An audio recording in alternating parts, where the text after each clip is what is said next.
नमस्कार, knocking-news.com में आपका स्वागत है। मैं हूं गिरिजेश वशिष्ठ।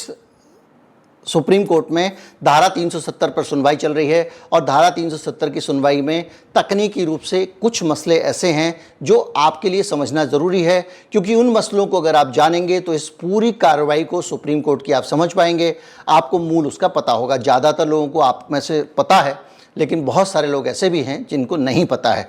तो ये पूरी तकनीकी मामला क्या है, सुप्रीम कोर्ट में इसमें क्या बहस हो रही है और इसमें क्या तय होना है, इस पे बात करेंगे। कहीं मत जाइए, चैनल को सब्सक्राइब कर लीजिए। मसला बहुत छोटा सा है लेकिन बहुत बड़ा है। मैं अभी आया।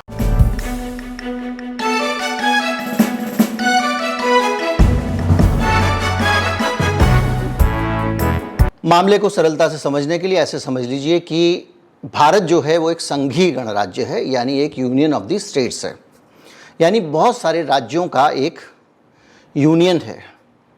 जैसे कि हम एक हाउसिंग सोसाइटी में, एक सरल उदाहरण देता हूँ, ग्रुप हाउसिंग सोसाइटीज़ होती हैं, उसमें एक RWA होता है, या आप अगर मान लीजिए मोहल्ला सुधार समिति होती है। तो क्या होता है कि आप जो कुछ भी तय कर रहे हैं वो तय करने में कुछ अधिकारों का बंटवारा है। RWA के पास कुछ अधिकार हैं, लेकिन उसके पास वो अधिकार नहीं है कि वो आपके घर के मामलों में दखल दे सके। आप सोफ़ा कहाँ रखेंगे, आप फ्रिज कहाँ रखेंगे, आप खाएंगे कहाँ, क्या खाएंगे, कितने बजे खाएंगे, दफ्तर कितने बजे जाएंगे, कितने बजे नहीं जाएंगे, इसमें दखल RWA का नहीं है। RWA मतलब केंद्र सरकार, आपका फ्लैट मतलब राज्य सरकार। इसी तरह से भारत भी बहुत सारे राज्यों का एक समूह है, उसमें एक केंद्र सरकार है। केंद्र सरकार के पास में जो अलग अलग राज्य हैं उनके अधिकार भी अलग अलग हैं। जब ये राज्य के एक देश का हिस्सा बने तो कुछ ख़ास तरह की परिस्थितियों के बीच में बने। जैसे कश्मीर है, उस वक़्त वो अपने आप को स्वतंत्र रखना चाहते थे, वो तो पाकिस्तान से भी बातचीत में लगे हुए थे। अब इस बीच में उनके यहाँ पे घुसपैठ हो गई, बहुत सारे कबीलाई बन के पाकिस्तानी फ़ौजी घुस गए, उन्होंने कश्मीर पे कब्ज़ा करना शुरू कर दिया। तब ये दौड़े दौड़े आए राजा हरि सिंह, नहीं जी हम भारत में ही रह लेंगे। जब भारत में रहने के लिए आए तो आप ऐसे उनको शामिल नहीं कर सकते थे। उसके पीछे जब भारत आज़ाद हुआ तो कुछ शर्तें थीं, जो कुछ तय शर्तें थीं कि आप अपना भूगोल नहीं बदलोगे, आप भूगोल बदल नहीं सकते हो। ना भारत बदल सकता था, ना पाकिस्तान बदल सकता था। तो नेहरू जी के पास में कोई विकल्प नहीं था। एक समझौता हुआ, समझौते के तहत राजा हरि सिंह को कुछ समझौते के हिसाब से कुछ शर्तें लगा के ये कह दिया गया हम इनको मिला नहीं रहे हैं, ये स्वायत्त हैं लेकिन भारत के अधीन हैं। तो वो तीन चीज़ें भारत से उनको मिली। पहली चीज़ संचार भारत का, दूसरा विदेश नीति भारत की और तीसरी रक्षा नीति भारत की। तो कश्मीर के मामले में ये तय हुआ था कि ये तीन चीज़ें केंद्र के पास रहेंगी, बाकी सब राज्य के पास रहेगा। ये कश्मीर राज्य की स्वायत्तता थी। उस राज्य की स्वायत्तता जो थी कश्मीर की, उस स्वायत्तता के बीच में कश्मीर जी रहा था।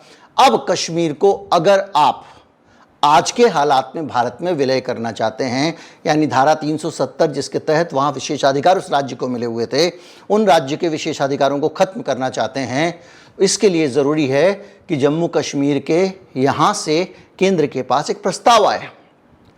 तो जम्मू कश्मीर से ये प्रस्ताव कौन रखेगा?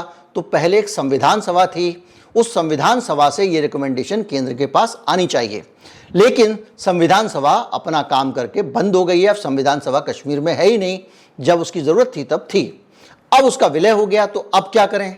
ऐसे में आपको ये तय करना है कि कश्मीर के लोगों की बात, कश्मीर के नागरिकों की इच्छा कौन करेगा, उनकी नुमाइंदगी कौन करेगा।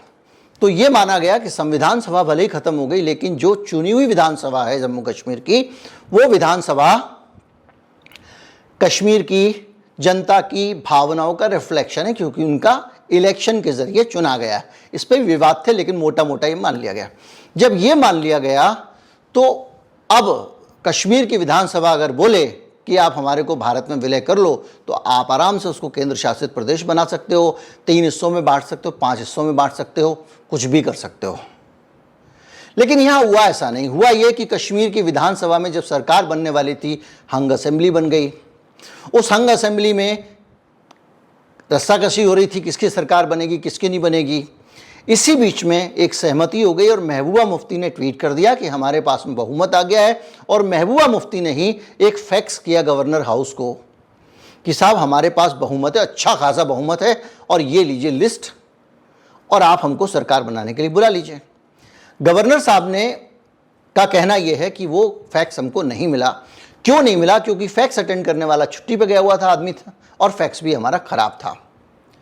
क्यों खराब था? क्योंकि ईद की छुट्टी थी, स्टाफ हमारा छुट्टी पे था, गवर्नर हाउस का स्टाफ छुट्टी पे था, इसलिए हमको फैक्स नहीं मिला। तो हमने शाम को जो है वो वहाँ पे राष्ट्रपति शासन लगा दिया।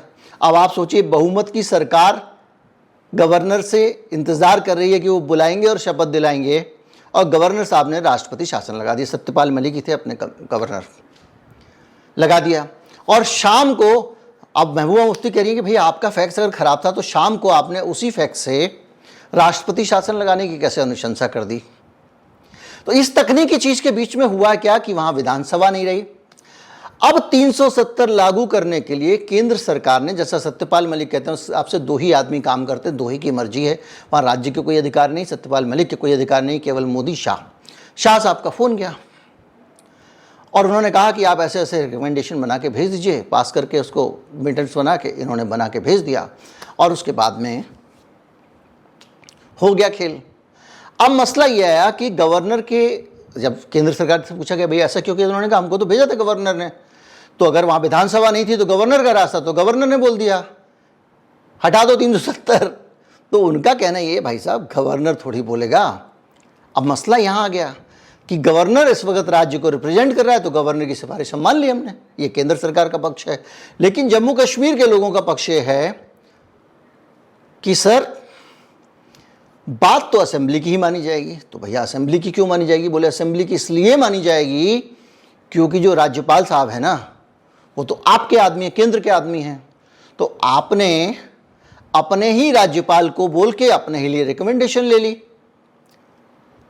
तो हमारी तो राय इसमें आई नहीं। वो कह रहे नहीं, कैसे, राज्यपाल तो कश्मीर में है, कश्मीर का शासन चलाता है, कश्मीर का वही प्रशासनिक प्रमुख है, इसलिए उसकी अपने रिकमेंडेशन ले ली। तो मसला यहाँ फंस गया है कि कश्मीर की ये जो रिकमेंडेशन है राज्यपाल साहब की, सत्यपाल मलिक की, इसको कश्मीर के लोगों की बात मानी जाए, कश्मीर के लोगों का रिप्रेजेंटेशन माना जाए या फिर ना माना जाए। इसी पर सुप्रीम कोर्ट में हो रही है बहस। अब यह तय होना है इन विद्वानों के बीच में, बहस के बीच में, कि कश्मीर की तरफ से रिकमेंडेशन आई या नहीं आई। अगर नहीं आई, आपने अपना ही राज्यपाल बिठाया, उस राज्यपाल ने चुनी हुई सरकार को भी नहीं बनने दिया और उसकी सिफारिश पे आपने केंद्र पे कब्जा कर लिया, तो वो उस राज्य का, ऐसा समझिए सोसाइटी ने फ्लैट पे कब्जा कर लिया फिर तो। क्योंकि जो फ्लैट के लोग हैं, फ्लैट के मालिक हैं, फ्लैट के सब लोग हैं, उनको, उनकी तो बात आई नहीं, उनकी तो कोई इच्छा आई नहीं सोसाइटी के सामने।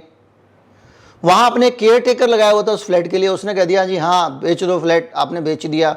वो कह रहा भाई फ्लैट का मालिक मैं हूँ, रजिस्ट्री मेरे नाम से है, हम लोग घर में रहते हैं, हमारी मर्जी के बगैर आप कैसे बेच सकते हो। इस तरह का ये मामला सुप्रीम कोर्ट में अब इस पर बहस हो रही है। अब देखो क्या होता है। बहरहाल इस मामले से बहुत सारी चीज़ें ऐसी तय होंगी जो इस देश के भविष्य को तय करेगी। भारत क्या तानाशाह देश बनेगा या लोकतांत्रिक देश बनेगा, ये भी तय होगा।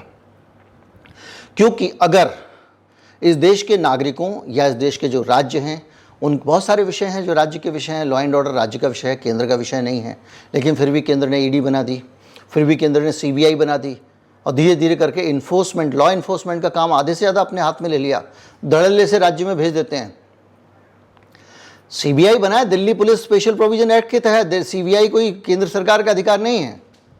लेकिन ठीक है साहब, डंडा सरकार का चलता है, डंडा सरकार का चल रहा था, चले जा रहा है, उसके बाद से फिर चल गया है। अब ज़्यादा चल रहा है तो पुराने वाले रो रहे हैं कि वो ज़्यादा क्यों चला रहे हो भाई, कमी चलाओ, हमने तो इतना ही चलाया था। लेकिन जो भी है, राज्यों का अधिकार, जिसको मोदी जी अक्सर कहते हैं फेडरलिज्म, कोऑपरेटिव फेडरलिज्म, उसका मतलब ये है कि राज्यों की अपनी स्वायत्तता जो है उसका अस्तित्व होना ज़रूरी है, और वो आपस में एक दूसरे के सहयोग के साथ देश चलना चाहिए, ये होना चाहिए। इस लिहाज से तो केंद्र सरकार कहीं भी कुछ कर देगी। यही तो दिल्ली में विवाद है, वो केजरीवाल की पूरी सरकार पे जो है उसके सारे अधिकार केंद्र सरकार ने अध्यादेश ला के छीन लिए हैं। वो कह रहे हैं भाई हमने चुन के लोगों को भेजा है, जो लोगों ने चुन के सरकार बनाई है, तो उस सरकार की मानोगे ही नहीं क्या आप?